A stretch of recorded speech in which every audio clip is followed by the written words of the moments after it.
What could a book about the world's number one restaurant possibly teach local government? That was my question when two municipal managers who didn't know one another each pointed me toward Will Guidara's book, Unreasonable Hospitality. I was curious. I was also a little skeptical. And then I read it and I realized this is not really a book about restaurants. It's a book about service, leadership, culture, and the experience people have when they come into contact with an organization. Maybe my experience working in a trendy restaurant at Baltimore's Inner Harbor in the 1980s made me more receptive. But the aha of the common connection that customer wants and needs are the whole game. In this episode, I'm joined by Chris Gargus of Soulberry Township and Joe Hogarth of Pembroke Borough to explore what this book stirred in each of us. We talk about the front and the back of the house, the silos between police and administration, the trap of imitating what the township down the road is doing, the nobility in the work, and above all, what it looks like when hospitality becomes a daily dialogue rather than a policy on the shelf. Unreasonable hospitality will change how you see the work you're already doing and the difference you make every day. This is an episode from the APMM podcast series. Please check out the show notes for more information. Let's get started.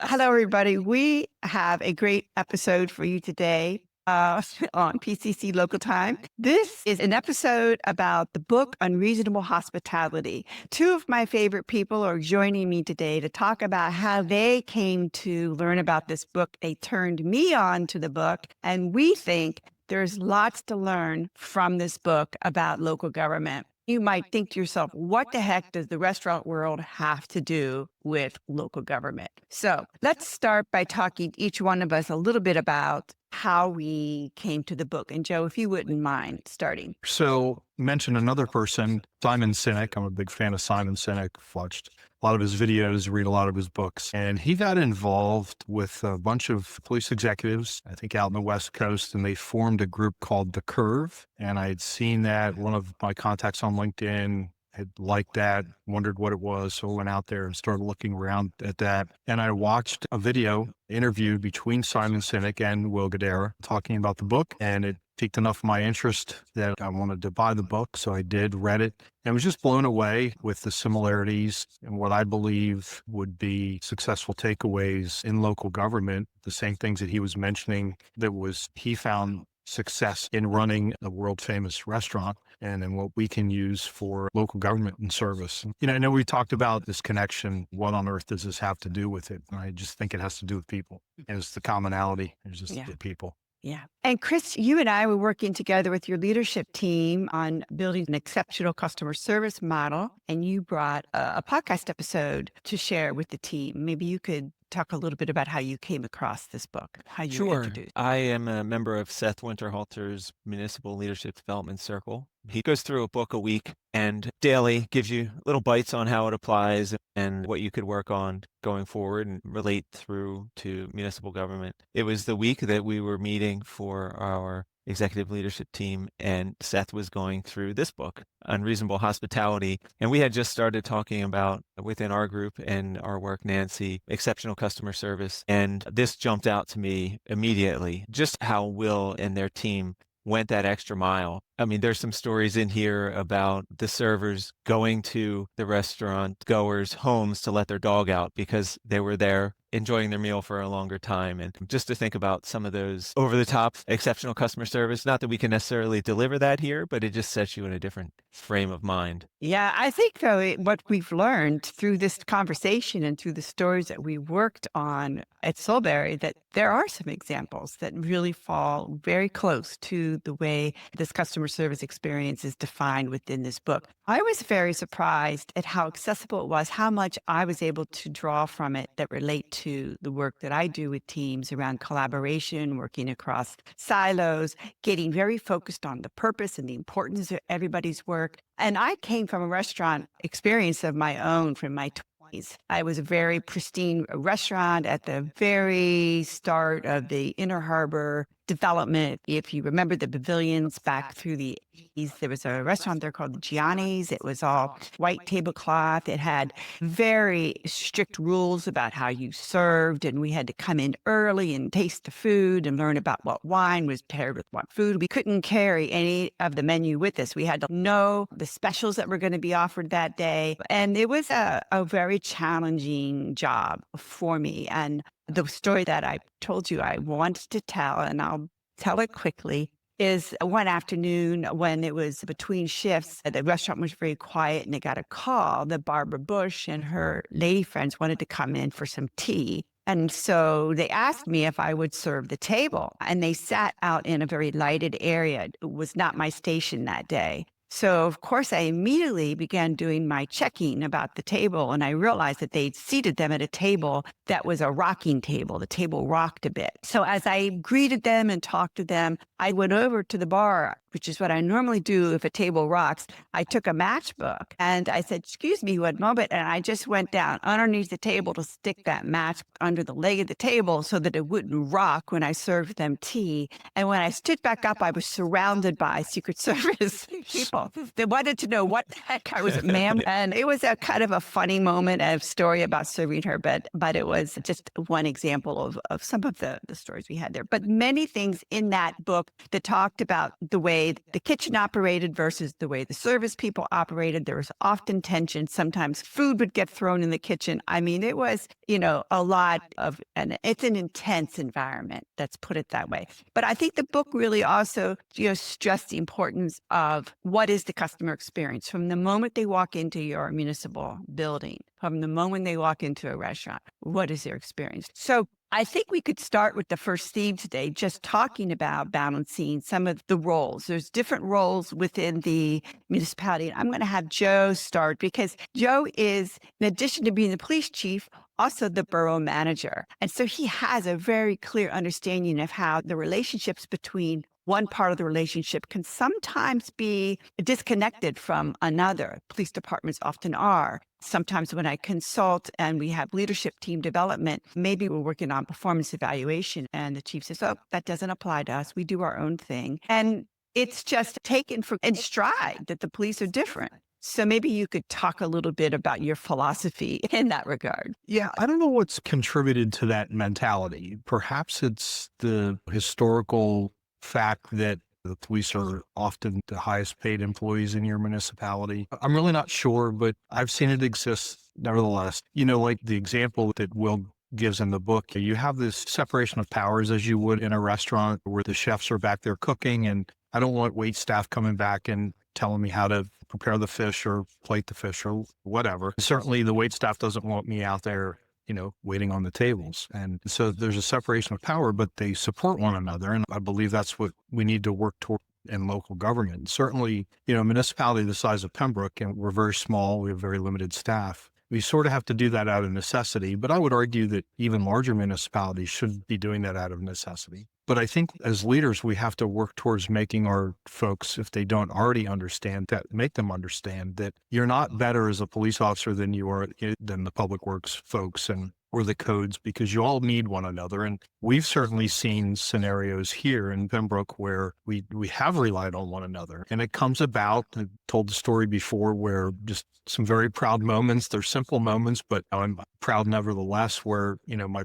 police officer got out of the car in pouring down rain and helped our public works staff clear an storm inlet because the road was flooding. She didn't have to do that. She could have drove by and maybe even just parked and put her lights on to create a safety, but she did. She got out of the car pouring down rain. And then just most recently, I shared a picture with the two of you, and I've shared it with our elected officials and our other employees, where I took a picture where one public works guy was out putting some cold patch into a pothole. And I had a codes official there that was helping with some traffic and just kind of standing around at the moment. And my second in charge in the police department, the lieutenant, was there as well. And they could have just stood there and watched this Hmm. pothole being filled. But no, one was dragging bags off the back of the truck, and the other one grabbed a rake. And now I took a picture of all three of them, working a cold patch into this pothole. Yeah, it's something that, and I don't want to take credit for anything, because certainly this is just something that our employees just kind of do, because we respect one another. We just want to help one another. Something I thought about as you were talking is that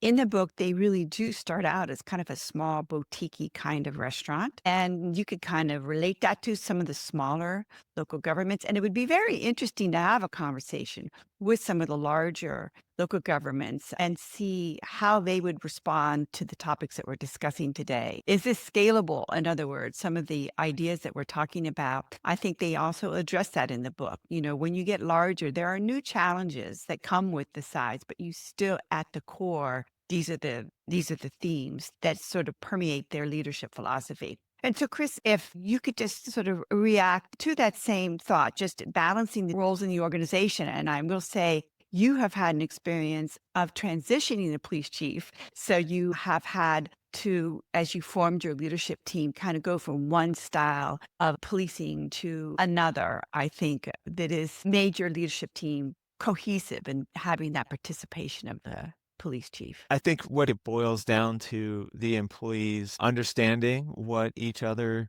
does on a day-to-day basis, but also having an opportunity to get to know them a little bit better person to person. We are all humans here. We may have different titles or different roles, but when you step back and recognize that, that public works employee that's out standing in a puddle trying to clear a drain, they wake up to an alarm just like you do, and that compels you to get out and help in that situation. So that's some of what we've been able to work on here, Kelly, and your Nancy. Mhm. Speaking of Kelly, our chief of Mhm. police, who's been here almost 2 years now, which is about as long as we've been working on this executive leadership team. So she came in at a great time, and we have 6 of us in total. And it's really been great at a leadership level to have that same opportunity to get to know each other at maybe a little bit more of a personal level. But I think, again, to add on to some of what Joe was saying and what I just said, when you have the opportunity to get all of your employees together, I think you have to jump on them. And we mentioned a little earlier on the prep call that we are intentional about volunteer opportunities for our employees. So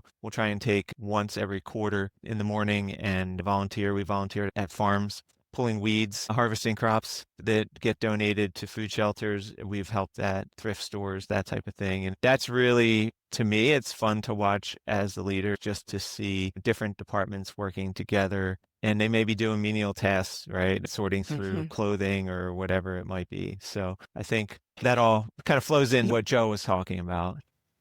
Hard to put your finger on why that's so successful, but it is. People are stepping out of their role and into a common project that they're working on together. And something happens, something changes there that I think is really important. I think when you have that sense of contributing to a greater good, which is Hmm. what we do on a daily basis, but here you are volunteering and doing something for someone else. And I think that just is a different component of what we do every day, but you feel like you're part of kind of a different greater good together, if you will. Yeah. Yeah. And I think that leads into the next theme that I wanted to talk about with you both. And that is helping people see what is important about what they do. And they emphasize this in the book. Like every single person in the restaurant has a critical role in that customer experience. And so when you look at it from that perspective, it doesn't matter if you are the person who's answering the phone versus the manager or leader of a department.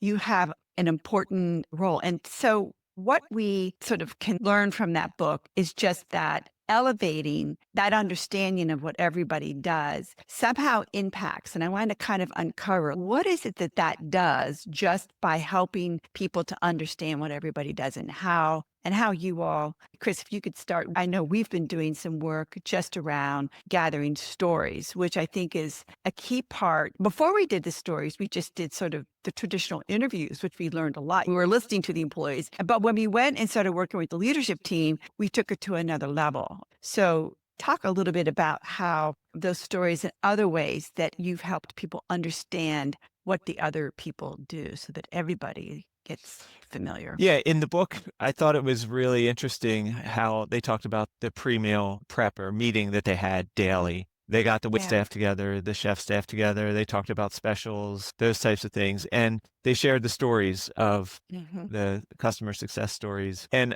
that is, like you said, Nancy, what we're working on now. And it's what I will have to admit I resisted early on. I thought, what do stories have to do with changing culture and just growing that cohesiveness? It was interesting in the book, to think about that and what we've been working on, as you mentioned, just collecting success stories from our employees and sharing them. If you don't share them, there's really no value in them. So I think encouraging your employees to share those stories, to try and pull those out and share them yourself, whatever you can do to share those, because each department deals with different things, different day, but overall, it may be the same scenario in a different setting for each department. So Yeah. any learning or whatever you can take from that, I think is very beneficial. I remember this last time we got together with a group of employees, and I'll just be very general in my comment here, but I recall at the end of the meeting, there was a contributor to that conversation that day that was really significant. And I kept thinking to myself, what a treasure.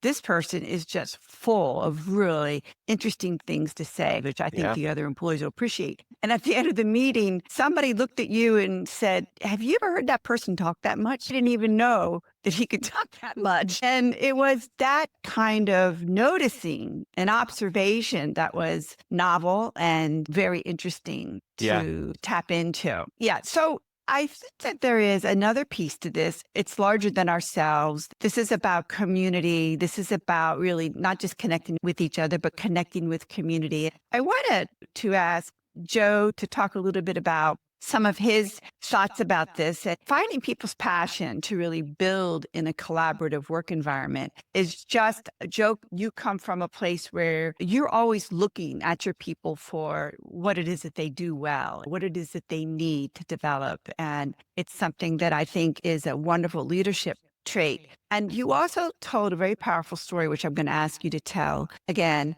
about Sullenberger, who landed the plane in the Hudson. And give us your story about that, because I think that speaks to this idea that we're all important in some way. Yeah. So when I read that book, I can't remember if it was an autobiography or a biography, but it doesn't matter.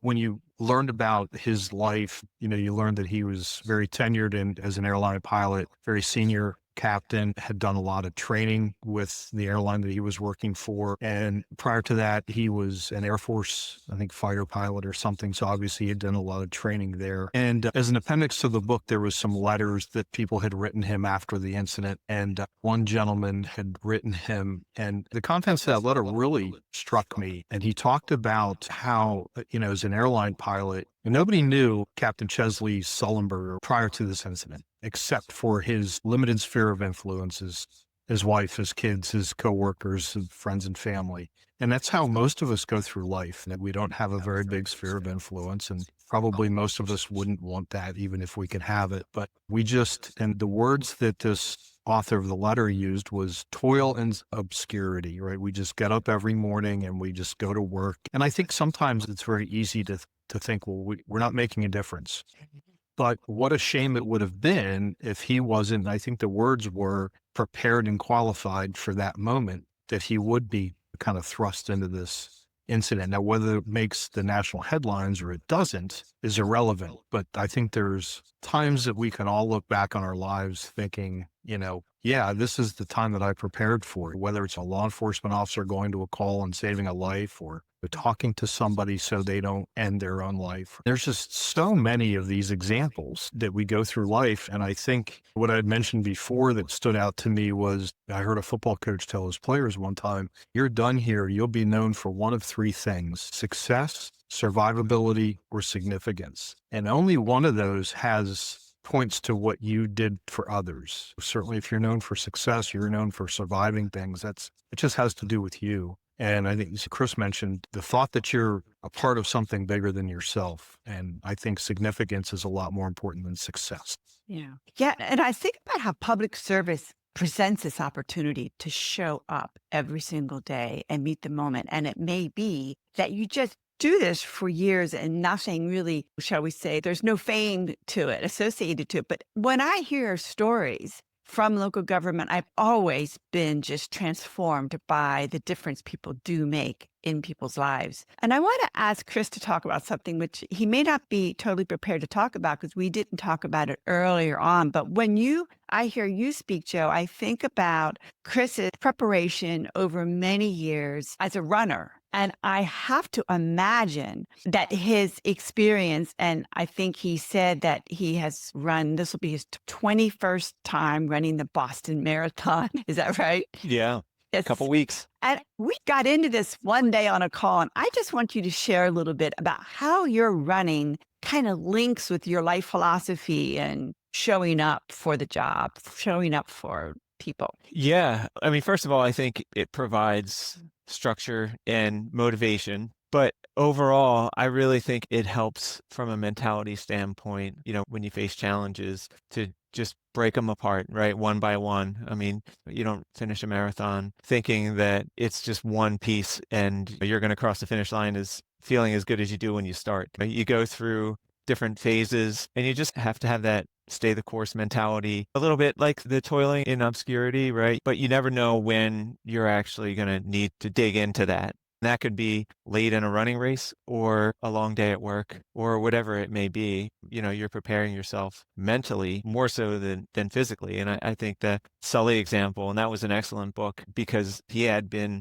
preparing for that his entire life, for that moment. So yeah, I think a lot of the structure, the mentality of just breaking apart piece by piece just really helps in the longer run, just frame Yeah. how you go about your day and how you Mhm. treat others and that type of thing. Yeah. And part of that, mental toughness must come from what time do you get up to run in the morning? Usually at 5. It's Yeah. not like people are applauding when you finish your run. It's something inside you that you get from that, which Yeah, is a big part of what we strive for, I think, in our own lives is to find the thing that we can do that gives us the satisfaction that we need for definitely. where we are. And I want to shift a little bit to one of the challenges that I think this book introduces, which people might think, well, okay, what's the big deal with collaboration? You bring a team. I bring teams together. I do meetings with my leadership team and we collaborate. And it sounds like it's very sort of practical. It's a practical application of a management protocol. When in fact, if we're really doing it, we will find out that there is resistance to it. And I want to talk a little bit about where that comes from. I can give some examples in my own practice where collaboration presents situations where somebody might feel just not ready to tell other people what they know. And this sometimes happens not at the director level, but underneath that director level. Very difficult to get them to really talk about what they do because they think, why should I tell you what I do? Other times, I think there are managers, and again, it may not be the borough or township manager, it could be a department level, but I think there's some vulnerability of if I reveal what I do, it won't be enough. It won't be viewed as enough. So those are some examples that come to my mind. Can you share some other thoughts that you have about when or how collaboration can present challenges in your environment? I'll speak to that a little bit. I think earlier when we were talking, Chris mentioned, I think both of you mentioned the word vulnerability. And it's not, I think vulnerability is something that we find attractive in ourselves or in others, quite frankly, especially in the workforce, because as you mentioned, Nancy, there's a certain vulnerability in telling the truth and exactly what I do, because I'm setting myself up for the possibility that, well, somebody could do it better, Yeah. or somebody taking my job or doing it better, or whatever the case may be. So I think there's some natural resistance when you look at it through that lens, just that kind of self survivability and sustainability of my position. Yeah.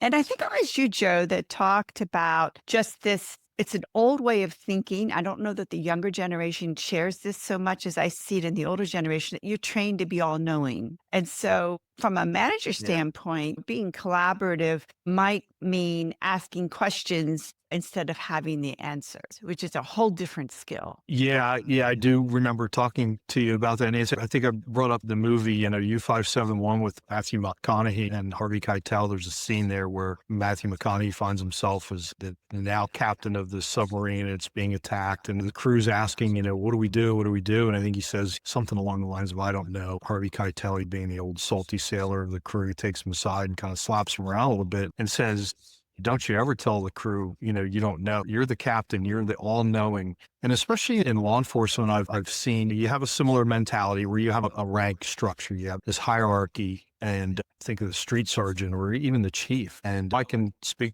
very easily as the chief. I'm rarely the smartest person in the room, but when it comes to investigations or patrol activities, I mean, even as a sergeant, I always said, I don't need to know all the answers. I just need to know where to find them. And I think in law enforcement, military, you kind of have that mentality that's been passed down through the generations that I need to know all and I need to portray that I know all. Well, nobody does. So if we're portraying that, we're just setting ourselves up. One, we're lying. We know we're lying to ourselves. Other people know that. So it's just something that we really have to break out of. I'm not opposed to the chain of command, and certainly there needs to be times where that's followed. But certainly when it comes to giving somebody the impression that because they're in this position, they need to know everything, that couldn't be further from the truth. Yeah. And I would have put this to Chris because I've seen him do this well. Leadership, it doesn't mean you're abdicating leadership by asking questions. In fact, quite the opposite. In my opinion, that if it is really an intelligent leader,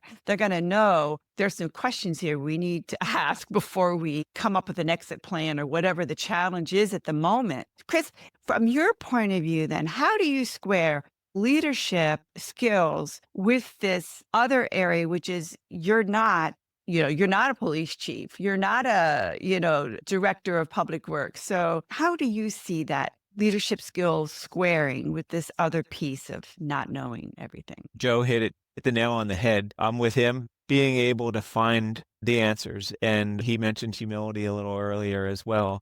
Got to be smart enough to know what you don't know and then figure out how to find out what you don't know. There's a lot of growth and learning that comes from being able to do that. Mhm. It'll lead you down, even expand your paths going forward if you're able to do that, because you'll just pick up more opportunities to either meet new people or just learn new things from them, regardless of what department it is or that type of thing. And we see this in the book also. I'm trying to think of the specific example, but there is situations where because the author is asking these difficult questions, he learns something that he doesn't really want to hear. So that's a challenge. And also, maybe it means more work that you just didn't have on your plate before. It's like, oh man, we got to redo the entire way we're serving. Well, Apply.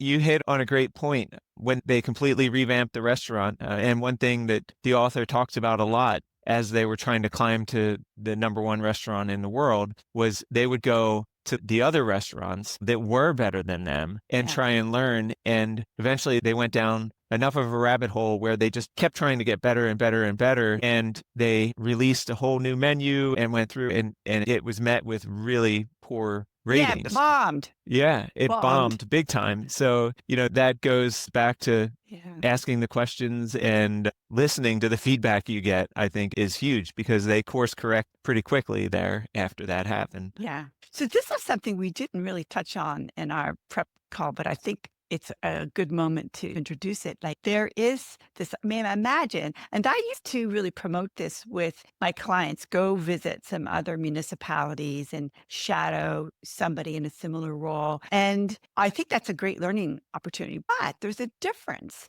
between going someplace and then imitating what they do versus learning, coming home and say, so what should we do? What's our style? Right? Yep. That's the the learning application. that kind of came. It's like, it's not that you shouldn't learn, but it's that you shouldn't just imitate what's best practices should just be something that you entertain the ideas. Well, Nancy, I think it brings up a great point where I look at it as two sides of the same coin. So on one side of the coin, we have the problem of this hierarchical struggle or culture where I'm supposed to be the all-knowing person. And then the other side, so that's detrimental because I'm not. And then the other side of that coin is the culture that creates then where somebody's afraid to tell me that I'm wrong, especially if we're going down we're about to go off of a cliff. And, I've created this culture where I'm I'm the chief of police. Nobody knows better than I do. And, somebody is too afraid to say, whoa, chief, we need to stop or we're going to go off this cliff. And so it's definitely two sides of the same coin and neither one's good. Oh, that's a great point. You need to have a team that's willing to speak honestly enough, frankly enough. And that doesn't happen easily. Yeah, That I comes think even from, if you don't portray that you're the all-knowing captain, you still have Mhm, that mentality because, regardless, we're still set up in a hierarchical mhm. structure. And do you report to a boss? And some people are not that comfortable telling their boss that they're wrong. And perhaps when you look at the generational things and what generations are known for, perhaps the Z's that we try to shun and like, well, how dare you? Because I told you that's why. Well, maybe that's not such a bad thing is to have a generation of people that are just like, look, I'm not trying to tell you you're wrong. I just want to know why. I think the other key component of that is as a leader, knowing when to listen, when that does come back to you. And also then being grateful to that employee for stepping up and being willing to say that, Yeah. and maybe that's a recognition thing that you want to then show or tell a story to all of your employees about, because that willingness to listen and then change direction is also a big part of leadership. Yeah. I think there's a similarity with the restaurant business to local government in another way. And that is just the extreme pressure. I used to have nightmares about, waiting tables and my tables weren't getting what they're supposed to get. And I know in local government from talking with people that days feel like that. You can't get back to all the calls you get. You can't get to the emails. There are issues that that you didn't expect that suddenly come up. So it is something here. And the final theme I really wanted to talk about today is that hospitality is a dialogue. It's a dialogue ongoing every single day. And that means noticing when things are failing or noticing when things are working. And it's a constant problem solve. The work really happens in real time. I think you have to want that. You have to want that kind of work that every day there could be a real time issue that comes up that you are working on, and you have to be responsive. It's a dialogue. It's not like hospitality is not like a policy, a thing you issue and say, this is what we're going to do. It doesn't happen like that. It's changing and evolving every day. Is that right? Yeah. Yeah. It requires an awareness of who you're serving and what options that you have or opportunities that you may have. Because we serve as a municipality, as a full service municipality, you serve residents, businesses, you may have visitors for sports, for whatever it may be. So I think really the dialogue part of it is really just trying to remember who you're serving and try to really take whatever lessons you can learn from those day to day. Like you said, I mean, you can come to work with whatever plan you want for that day in any department in municipal government. And I'd like to see how many people at the end of that day actually have accomplished that list, which I think is what brings a lot of excitement. I know a lot of our employees, particularly the younger generation, what I found is they really like to be able to see the impact they have on their community. And Park and Rec and sustainability here, we have some younger leaders there, and it's really fun to have that conversation and sometimes to be able to show them. We had an employee, this will be the second year now, where we have a doggy Easter egg hunt at one of our parks. And it was her idea, born from the fact that we have problems with people leaving their dog waste bags. So what better opportunity she came up with was get a bunch of people with their canines there and be able to have that quick moment to say, hey, by the way, make sure you clean up after. I love it. She lives in the community. She graduated from a high school here locally, and she's having a direct impact daily. So that's the exciting side of it. Yeah.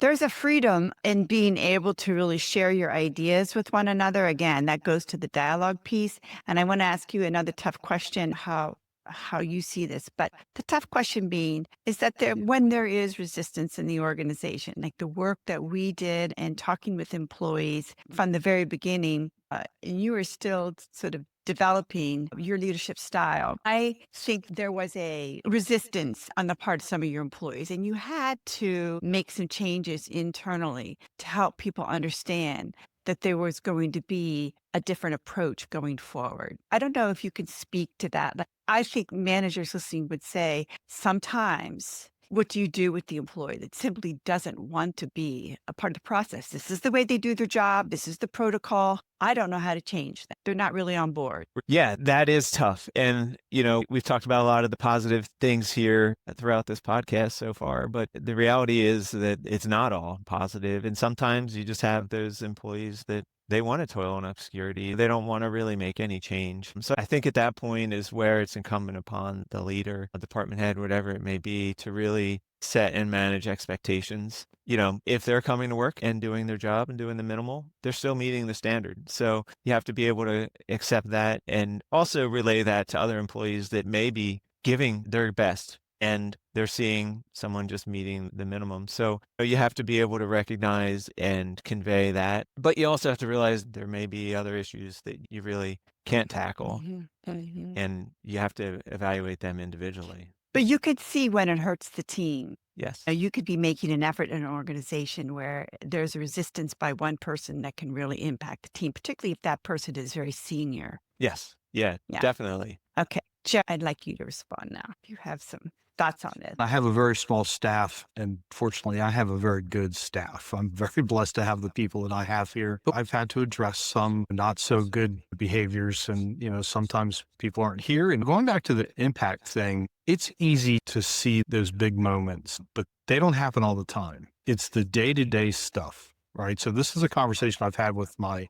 have one gentleman here that does property maintenance enforcement. And I would imagine that property maintenance enforcement is important in every municipality. But it's really important here because our property tax base is, we struggle. It's an older community. We run into, I think, a lot of municipalities where we're having more and more property owners that don't really live there in the community. So it's just a struggle. And if we don't keep up on property maintenance enforcement, then the properties start to get run down and fewer people want to come into the community. Similar to parks, our elected officials are really big on trying to rehabilitate our parks. They pour a lot of time and money and effort into rehabilitation because they understand how important rec is to attracting, especially younger families into the community. But to use that example of the property maintenance enforcement guy, you talk about trying to hold the ocean back with a broom. He goes out every day and there's no shortage of work. And it's very easy. I would imagine, I've not been in that position, but I would imagine it's very easy for him to get frustrated,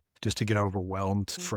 Important for me to keep him going and encourage, just keep going, but you are making a difference. You may not see it, but you are. And without you, we would not be the same community. And we may or may not be able to try to get him some help, but if that's the case, so it's one of those things. It's similar in police work. I'm sure it's similar in public works where it's like, okay, I'm doing all this stuff, but is it really making a difference? It never feels like enough. No, it never feels like enough. But you know what? It's like, look, you can only do what you can do. And so, what I've told my public works staff, let's use cutting the grass at the park, for example. It's like, when you're doing that, just take the absolute pride in doing that. So make sure, if you see a styrofoam cup, stop the mower and pick it up. If I asked you to just cut the grass, did you do what I asked you to do? Sure you did. But it's like, imagine it's yours, that type of thing. When you're here to cut the grass, just don't cut the grass. Like, take a look at the flower bed. Can I pull some weeds really quickly? Don't just do what I've asked you to do above and beyond, similar to what Will Guidara's, his culture was at the restaurant that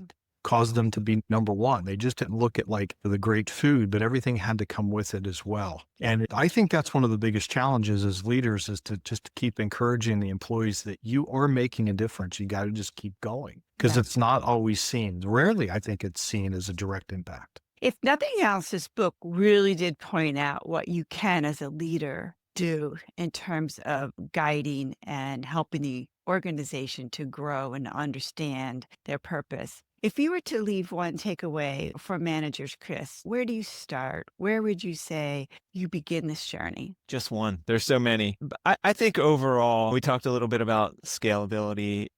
When you read the book, and particularly if you're in local government, you're going to have a wide range of sizes. And I think he demonstrated in this book, Will did, you can scale. and still maintain the unreasonable hospitality. So I think my biggest takeaway overall from the book shifts a little bit from that to more of that the sky's the limit. It's just a reminder that, if you're intentional, if you are purposeful, if you really do have the desire to serve and provide the greatest customer service that you can to those that you serve, that really the sky is the limit. It takes intentionality and work to get there. Yeah. Joe, did you have any other closing thoughts in terms of where you wanted to leave this today? Yeah, I think for me, one of the things that really stood out to me in the book, and I know I have it highlighted in my copy, is when he says, this is something that really captured me, nobility, there's nobility in hospitality. And it really struck me as a law enforcement officer because I've always viewed law enforcement as being a noble profession. Mm. I've heard it said by other people so often. And we often look at what we have to do on a day-to-day basis is like, well, how is that noble? Is there nobility in law enforcement anymore? Is there nobility in local government services? And I believe there absolutely is. So when we try to tie in that purpose, well, I don't really serve a purpose here and I'm just paving roads or I'm just picking up leaves or whatever. I think you need to reframe that. I think I have to look at more opportunities in which I can help my staff and even myself. I have to be reminded too.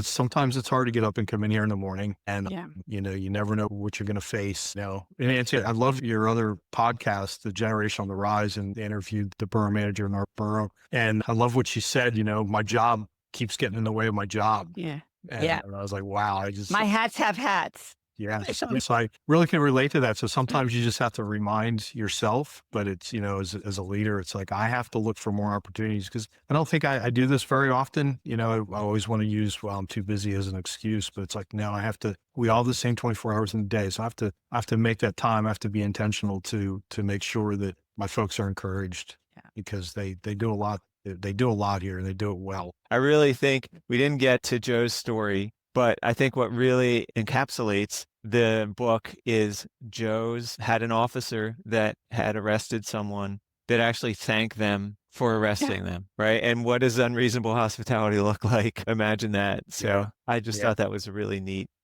story that I learned through this interaction. Yeah, I've heard that. I can't remember if I ever had that. Somebody thank me. I think it probably would have stood out really well. But yeah, I mean, I've had that happen here to one of my officers, but I've heard that a lot of officers tell that story. And that's, you're doing something well. Something right. And Yeah. you're doing something right. well when that happens. Yeah. Yeah. Thank you guys so much. I'm going to let you go. It was so good to talk to you both. Yeah, likewise.